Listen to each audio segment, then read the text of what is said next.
CTI, cloud telephony integration. How does it work? With the help of some friends. So let me introduce the actors here. So we have the teddy bear. This is your customer holding a phone, about to call. We have the Vonage Contact Centre cloud. Now a cloud, of course, is actually a data centre or infrastructure as a service somewhere, probably more than one location in fact, but shown logically as a cloud. We have the CRM, in this case it's Salesforce CRM, also a cloud. Notice they're shown close, not necessarily physically close, but logically extremely close. We then have your office building. Now this is where you might normally work and normally have your contact centre. And your member of staff here is the frog, one of many agents, sorry about the frog, but one of many agents sat in the building. Maybe not right at the moment, but normally sat in the building with a office phone. I'll come to the different phone types in a minute. And then we have the home. So hold the thought there, and a home phone. So what used to happen, or what happens when you don't have a cloud contact center but you have an on-premise solution, is you have published numbers. Your customer, Mr. Teddy Bear, calls one of the numbers. The call then goes through the public switch telephone network and routing tables, logic.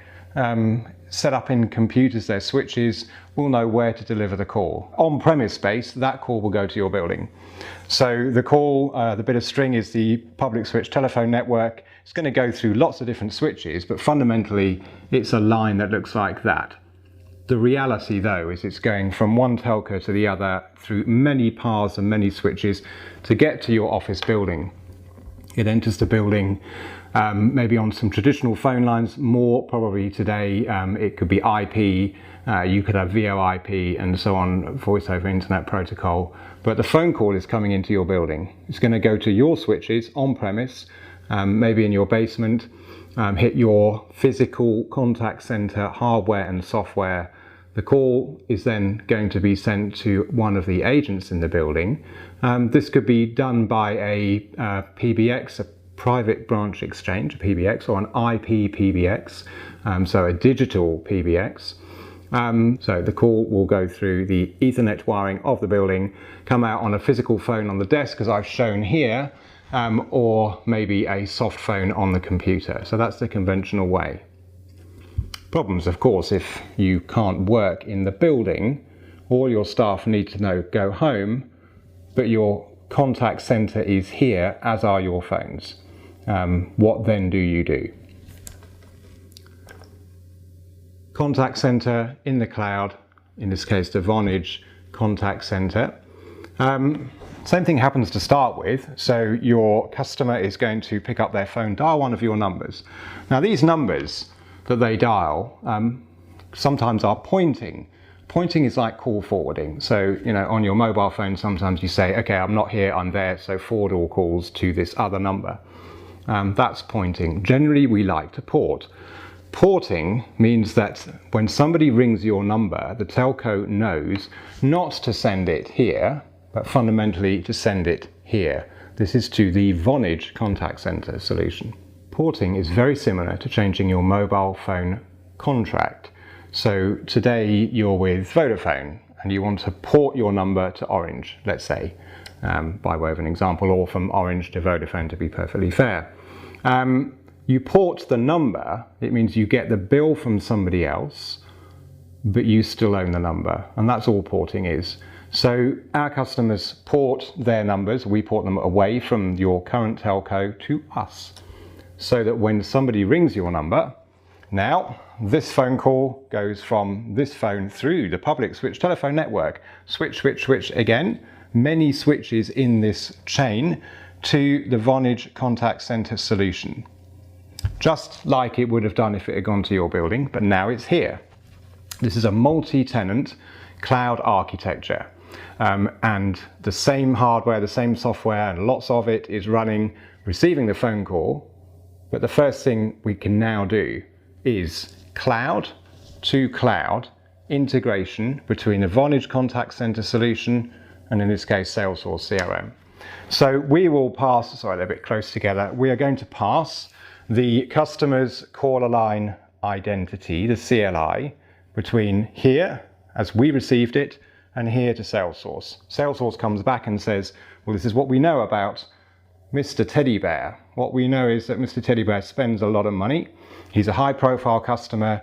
He called yesterday, and actually he spoke to the agent.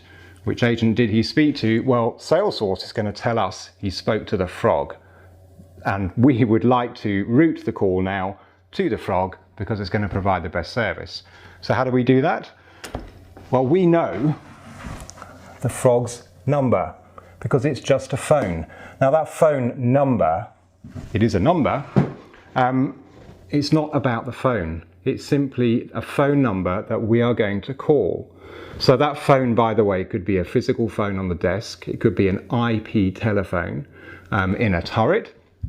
It could be a soft phone on the computer from anyone you like. It could be Skype for Business with a DDI, a direct dial ID. It could be no phone, Google Chrome and WebRTC. If you've watched my other videos, you'll know what that is.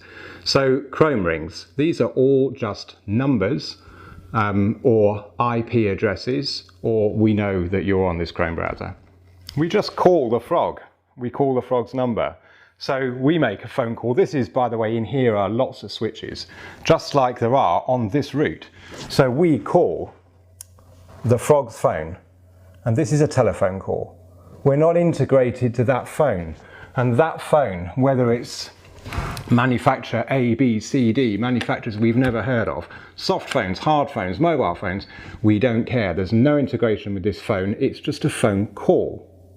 So the phone rings, the frog answers. Oh, and by the way, we tell Salesforce on the frog's computer to do a screen pop, and the frog on their computer gets the screen pop details of the teddy bear. Now, what happens when things go wrong? And as they have right now in the world, and people have to work from home. This is irrelevant, in fact, for a cloud contact center solution. So the frog is going to go home. So here goes the frog. The frog is now home, sitting on his phone. Now the frog is at home. What's really changed?